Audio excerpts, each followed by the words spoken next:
প্রিয় বাইকার্স, আশা করি আপনারা ভালো আছেন। আমাদের অনেকের বাইকে গিয়ার যে লিভারটা রয়েছে, এই গিয়ার লিভারের যে শেপ, এই শেপের এখানে একটা সিল থাকে প্রত্যেকের বাইকে। এই সিলটা প্রায় সময় নষ্ট হয়ে আমাদের নিচ দিয়ে কিন্তু হালকা হালকা হালকা হালকা করে মোবিল বা ইঞ্জিন অয়েল এটা ঘামে।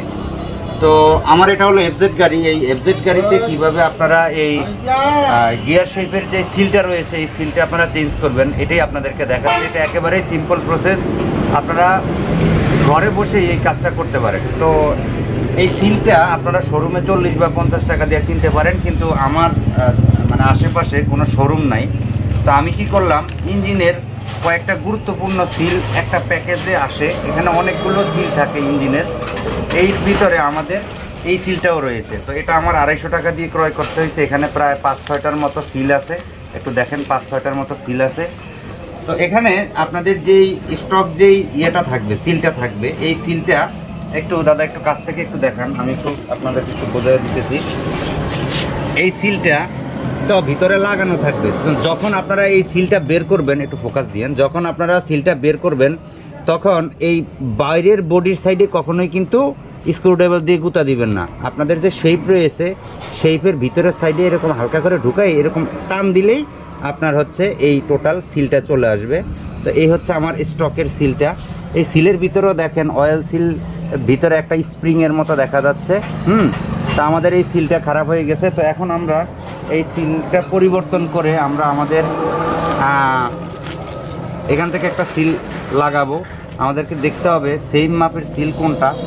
তা আমরা একটু দেখি, আমাদের সেম মাপের সিল যদি আমাদেরকে দিতে হয়, আচ্ছা এইটা আর এটা কিন্তু এক না, হ্যাঁ, তার মানে এইটা আমাদের সিল না, আমাদের আরও সিল আছে এখানে। এখানে অনেকগুলো তো সিল, এর ভিতরে আসলে আমাদের কোনটা লাগবে এটা আমাদেরকে আগে খুঁজে বের করতে হবে। দেখেন এই একটা সিল, এই একটা সিল, দেখেন এইও একটা সিল। তো আমার কাছে মনে হচ্ছে এইটা আর এইটা না, এটাও সমান না। তো আমরা একটু দেখাই, আমাদের এইটা আর এইটা সমান। তো আমাদের এই সিলটা কিন্তু সমান। তো এই সিলটা ব্যবহার করতে গেলে অবশ্যই দেখেন এই সিলের ভিতরে কিন্তু আমাদের একটা স্প্রিং সিস্টেম করা আছে, কিন্তু এই সিলের ভিতরে আমাদের আসলে স্প্রিং সিস্টেমটা করা নাই। তো সেই ক্ষেত্রে আমরা একটা কাজ করতে পারি, সেটা হচ্ছে এইটার ভিতরে আমরা ওই স্প্রিংটা বসাই দিতে পারি। আমরা যেহেতু এই দুইটা সমান সাইজের, আমরা স্প্রিংটাও বসাই দিতে পারি। স্প্রিং না বসাইলেও কোনো সমস্যা নাই, হ্যাঁ। তো আমরা এবার স্প্রিংটা বসাবো, এইটাতে বসাইয়ে তারপরে হচ্ছে আপনাদেরকে আমরা দেখাবো। হ্যাঁ আর কি, যে এই যে ইয়াটা দিছে, কথাটা বাইরের যে সিলটা নিলাম, আমাদের বাইরের সিলের সাথে কিন্তু কোনো স্প্রিং নাই, কিন্তু স্প্রিংটা দেয় মূলত সিলটাকে একটু হার্ড রাখার জন্য। এবার আমরা আস্তে করে সিলটাকে দিব, কিন্তু এমনভাবে দিব যাতে কোনোভাবে আমাদের শেপের উপরে কোনো প্রেশার না আসে। তো আমরা এই দেখেন এখন কিন্তু সিলটা একেবারে জাম টাইপ, এখনকার সিলটা কিন্তু একেবারে জাম টাইপ। তো জাস্ট আমরা এটাকে আস্তে আস্তে করে এটাকে ঠেলে আটকিয়ে দিব, কিন্তু এটাকে আরও ভিতরে ঢুকিয়ে দিতে হবে। দাদা এখন ভিতরে ঢুকানোর পদ্ধতি কি? তো এখানে আপনারা অবশ্যই কোনো স্ক্রুড্রাইভার ব্যবহার করবেন না, একটু মোটা জিনিস ব্যবহার করবেন।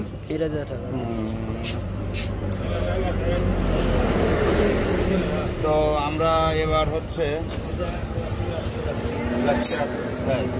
এবার আমরা এটাকে আস্তে করে এবার চেপে দিব। এই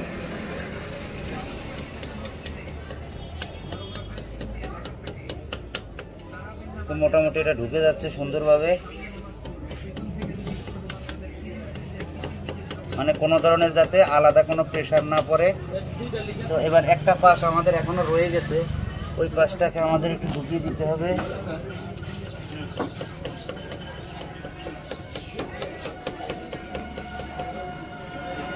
সিলটা ঢুকায় না, হ্যাঁ সিলটা ঢুকায় না।